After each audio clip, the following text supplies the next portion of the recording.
We're about to witness the 59th Super Bowl in NFL history. We're either about to witness history or we're about to witness revenge and redemption. The Kansas City Chiefs are one win away from the first three-peat in the Super Bowl era, the third overall as the Packers three-peated twice, once in 1929 through 1931 and the other from 1965 to 1967. Interestingly enough, the Packers' second and third championship in that span were the first two Super Bowl victories, and honestly, they probably would have been the Bills had the Super Bowl existed in 1965. I mean, it's the fucking Bills. I hope they eventually win a Super Bowl in the Josh Allen era because he's such a great quarterback, but it's still the Bills. Anyway, coincidentally, the Packers won the first Super Bowl against the Kansas City Chiefs, and roughly half a century later, it is the Kansas City Chiefs that might actually complete the Super Bowl three-peat.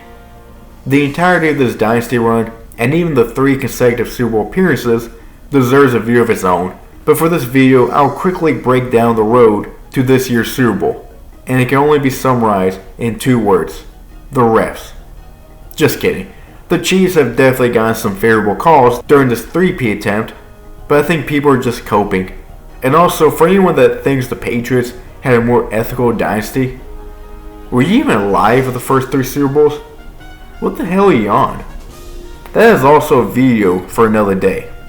There is a lot that has been lost in history and has been revised by the victors of that time, the Brady fanatics. I can assure you, what the Chiefs have experienced is nothing compared to the BS that the Patriots got away with during both their dynasty runs, but especially the first dynasty run. Anyway, let's talk about the 2024 Chiefs. They started where they left off from last season. Winning big, winning small, winning in controversial fashion. The only games they lost were against the great Bills team off a 9-game winning streak and the Broncos, where the Stars did not play, and the Broncos needed to secure a playoff spot. When the Stars were playing, the Chiefs played well-executed football, and that execution, especially in crunch time, is what allowed a 15-1 record, despite 10 of those wins being within one touchdown. The Chiefs have not looked dominant, especially compared to past Chiefs teams that won by a margin of over 7 points. The 2024 Chiefs have instead been resilient, disciplined, and full of championship moxie. But for many, it's the refs. It's the only reason they are winning. I will admit, the Texans playoff game was pretty poorly officiated, but I don't believe the Bills game was. The Xavier Worthy catch was the right call because the offensive player always has the advantage when both sides caught the ball. And Josh Allen probably did not get enough to convert. But even if he did, a 6'5" behemoth of a quarterback should do a much more convincing job of converting a 4th and 1 than Josh Allen did, because it is still too close to call despite his massive frame. Now, if Jalen Hurts cannot convert on a 4th and 1 with a 600-pound squat max and the Eagles tush push, then I might believe in the conspiracy theories that are being thrown out there. And speaking of which, the Eagles are the team the Chiefs will face in the Super Bowl. As we all know, they were also the first team the Chiefs faced in this three-peat attempt.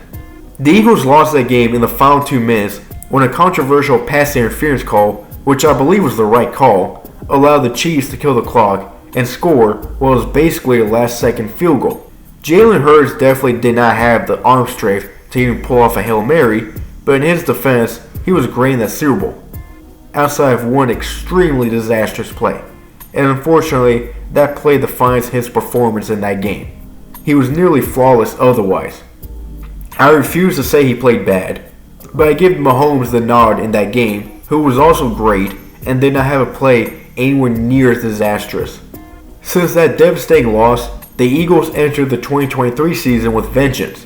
They started the season 10-1, including wins against the Bills, Cowboys, and the Chiefs, but then they fell off a cliff after their 10-1 start and finished 11-7, enough to still make the playoffs, where they were blown out by the Buccaneers 9-32. I don't know what the hell happened. Sounds like it was a coaching issue that was fixed heading into the season, and the Eagles responded this season by having a somewhat similar season to 2022. After a rough 2-2 start, the Eagles lost only one game the rest of the way, a close 33-36 loss to the upstart Commanders. who they proceeded to absolutely demolish in the NFC Championship game before making the Super Bowl. The Eagles signed Saquon Barkley, who proceeded to have one of the best running back seasons we have seen, rushing for over 2,000 yards in 16 games and 13 touchdowns. Sometimes I wonder if he should have played the last game to potentially get the all-time season record for rushing yards. And for those that mention, well, it took an extra game, it likely would have taken less attempts, so it evens out in my opinion. Ultimately, the Eagles wanted to be healthy for the playoffs, and it paid off as his level of play has only risen in the playoffs. Looking at both the Chiefs and the Eagles, most of the key players from 2022 are back in 2024. Mahomes, Kelce, Chris Jones, Joe Thuney, McDuffie, Butker, and Reid for the Chiefs. And then for the Eagles, both squads started Hurts, A.J. Brown, Lane Johnson, a holdover from the 2017 title by the way, Devonta Smith, Goddard, Josh Sweat, and Darius Slay. And both squads were coached by Nick Sirianni. Some key losses were Frank Clark for the Chiefs and Jason Kelce and Fletcher Cox for the Eagles. But both teams have added some additional key players since. The Chiefs now have Xavier Worthy, who has blazing speed and has improved throughout his rookie season.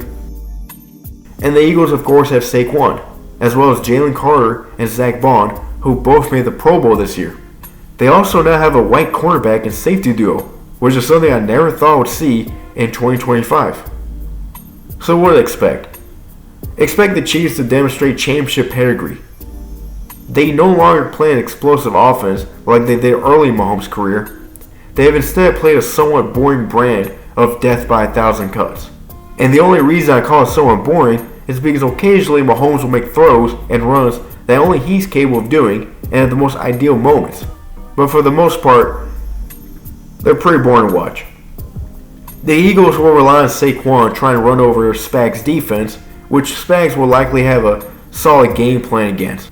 I am expecting both Mahomes and Hurts to show up, and I am definitely expecting Kelce to show up in what might potentially be his last game. Although recently he has said otherwise, but the way he has played, I would not be surprised if this is the end.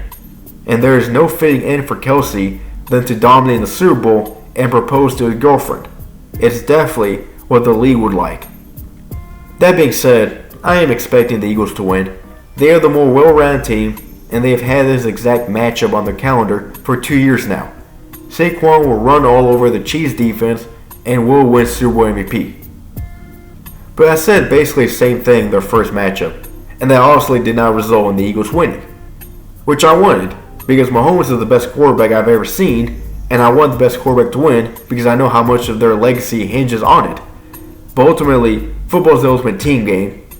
And plus, most of the time when I fully expect Mahomes and the Chiefs to dominate, they lose, especially in these big matchups. Do I have the power to reverse jinx? Most likely not, but I still prefer to bet against Mahomes because it's worked out well for me, as someone that likes to see him do well. So interpret that however you will. Hopefully we end up with a classic and I can post some more videos about the Chiefs and where this dynasty currently ranks among the NFL's dynasties. But who do you guys think will win on Sunday? Let me know in the comments down below.